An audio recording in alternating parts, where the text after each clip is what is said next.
Hi, it's Sparkle. We are back with Clint Shelton. He is the Worshipful Master of the Fresno Masonic Lodge. Thank you for having me, Sparkle. So explain that title, Worshipful Master. Yeah, it's somebody who is maybe not familiar with Freemasonry, and even myself when I first came into the fraternity, you hear that title, what's that all about?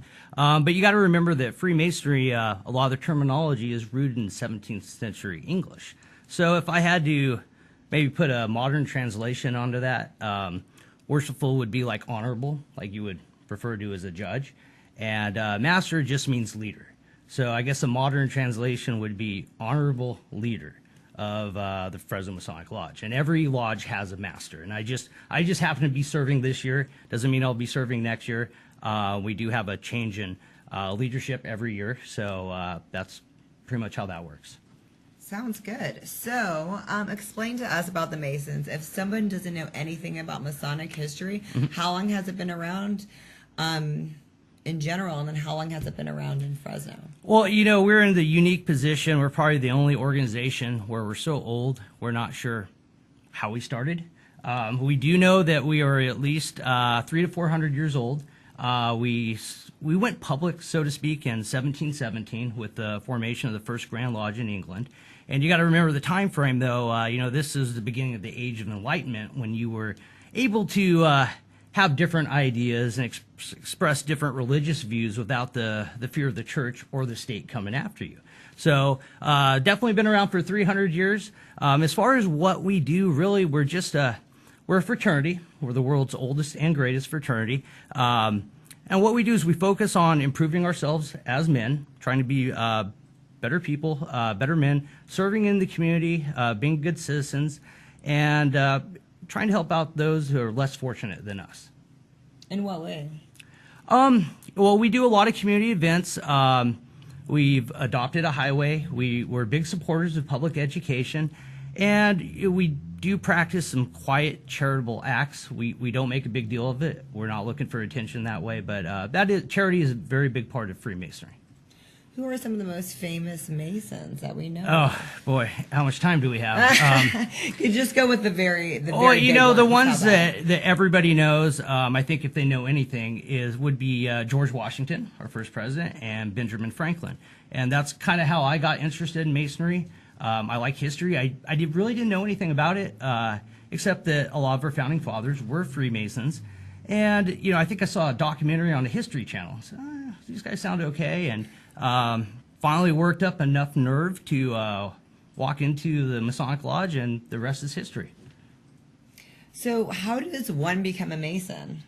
Well, there's a common misconception that you're going to get a secret knock at the door, or a phone call, or a mysterious letter. But actually, nothing could be further from the truth. We do not recruit people.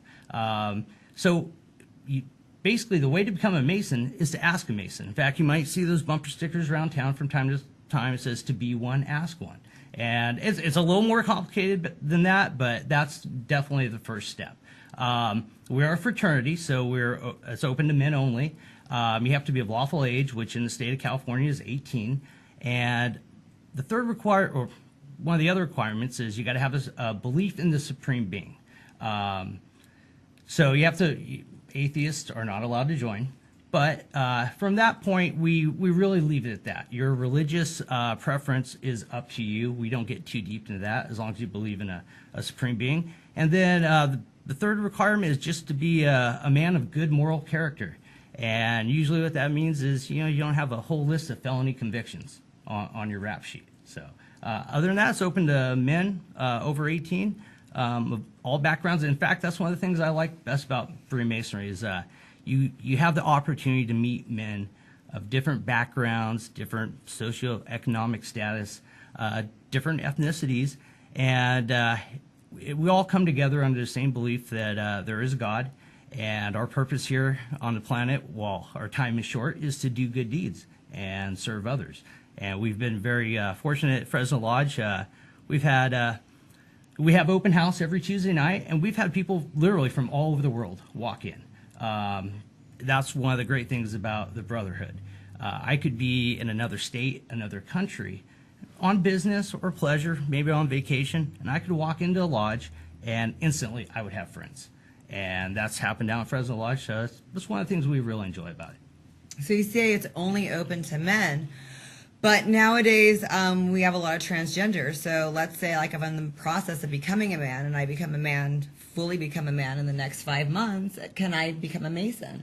You know, it's interesting you bring that up because the Grand Lodge in England, they're actually going through that right now. I am not aware of any specific policy on that in the state of California. Not to say that that will not come up at some point, but right now, it's, you know, men only historically has it's been for 300 to 400 years, and it's not to say that we do not have we're not open to women. We actually have concordant bodies that are open to women to join.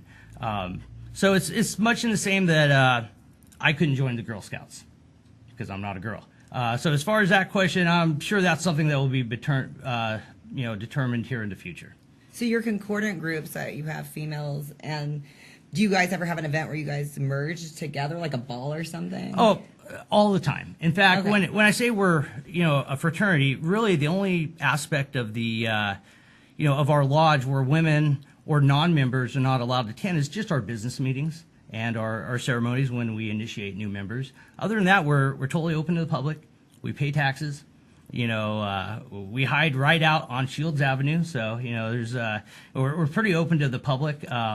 In fact, we work with a lot of public schools here in town, so we're involved in the community, and it's open to anybody to come by our lodge on the open house night and take a tour. We'd be happy to give those. Awesome. So what event do you have coming up for the public? You were talking about the charity work and everything. Do you have a special event coming up? Well, April is actually our public education month. We're big supporters of public education, so we will have the staff of Bud Rank Elementary out to celebrate their Teacher of the Year. We've done this for about 5 or 6 years with them, and make a small donation to their school and recognize them for all the hard work they do. That's lovely. So what do you guys hope to achieve in the future as Masons? Do you guys talk about that, where the direction that's going to go in? Yeah, and historically, there's always been ebbs and flows, ups and downs as far as membership goes. We probably reached our peak in the post-World War II era, late 50s, early 60s. Right now, there's 1 million Masons in America. I think there's at least a couple 100,000 here in California. After, during the 60s, the baby boomers, membership kind of declined, but we're actually seeing a huge uptick in it right now. And I think a lot of it has to do with the internet. And also, in society nowadays, we have all this technology. It's great. It makes our life convenient. But I think there's a lot of good men out there that kind of are getting past the superficiality of that and looking for something a little deeper. So we have men of all ages knocking on our doors, asking questions, and we're very excited about that. What would you say you hope your legacy to be as a Mason? What do you guys talk about that you would want people to be like, oh, yeah, that happened. That's because of the Masons. I think maybe the biggest thing is the knowing when you're dealing with a Mason, you're dealing with an honest person, and you can count on them. That's what we strive to do. We're not looking for publicity. 50 years ago, a Mason being interviewed would almost be unheard of. But that was kind of our fault. We're not allowed to recruit people, like I said earlier. So we need to do a better job of promoting ourselves in the community, and part of the reason I'm here today. So it's not the secret sect that the Da Vinci Code makes it out to be. If our goal is to take over the world, we're doing a poor job of it. 400 years, we still haven't done it yet. And to be honest with you, we can't even figure out what we're going to serve for dinner next month. So world domination, that's a little bit down the list for us right now. No, we're not a secret society. We're a society with secrets. Much like if you went and knocked on Apple's corporate headquarters door, they might give you a tour, but if you ask to go into one of their board meetings, they're probably not going to let you do that. Well, we're the same way. Awesome. Yeah, I visited the lodge, as you know, and we had a great discussion about philosophy. And there were some people that were questionable about it, and I heard they weren't yet Masons. What do you look for as far as like an intelligence level or an IQ Well, I mean, prerequisite for that? I think that the type of person who is attracted to Freemasonry is going to be somebody who is, well-read, who's curious. Every once in a while, we'll get somebody that maybe is a little confused or is, going down the wrong path that knocks on our door. But that's one of the great things about Freemasonry is diversity of opinion. In fact, in our lodge meetings, there are absolutely two things we are not allowed to discuss, and that is politics and religion, because those are the two most common dividers of men. How did that come up when I was there? Well, but you were not in a lodge meeting. Okay, we were so that was just this. Okay, and what I was about to it. say is, once we're out of the lodge, that doesn't mean we go have dinner. Start talking. Doesn't mean we're not entitled to our own opinions, but within the lodge, we're going to keep those things to the side, because we don't. Harmony is the greatest strength of our lodge, and we don't want to disturb that. So no, we like people of diverse opinions and backgrounds, and like the discussion that you partook in a couple weeks ago. That makes for a more interesting discussion rather than everybody just sitting around nodding and agreeing with themselves. You guys never just reject someone for being a Mason because they're not intelligent enough? Well, now there is a process. So just because you knock on the door and you apply doesn't mean that you're automatically in. In fact, you may have heard the term being blackballed.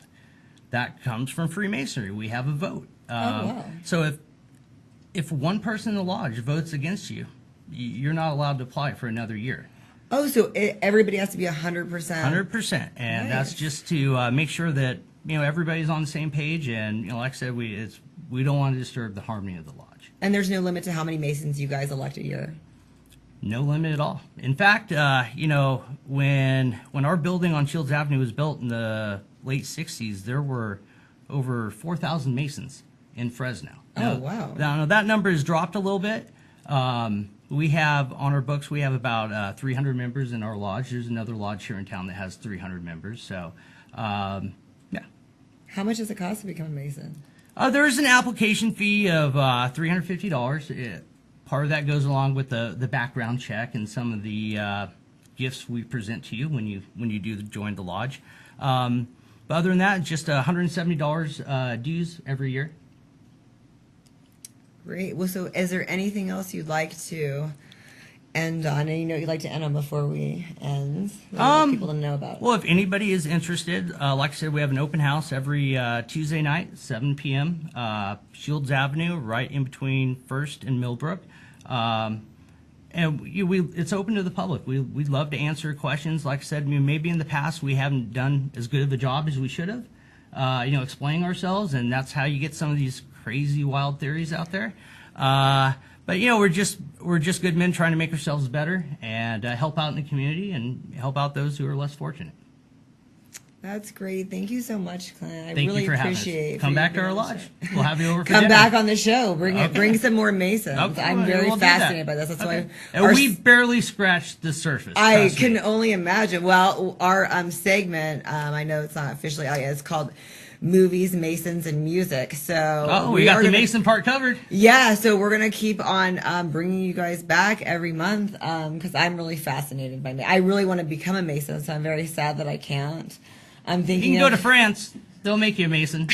Oh, really? And see, that's another topic we can discuss later on down the Well, line. there you go. Yes. See, I've always liked France. I would love to live there. Yeah. That's awesome. Thank you so much, Clint. Thank you for having me.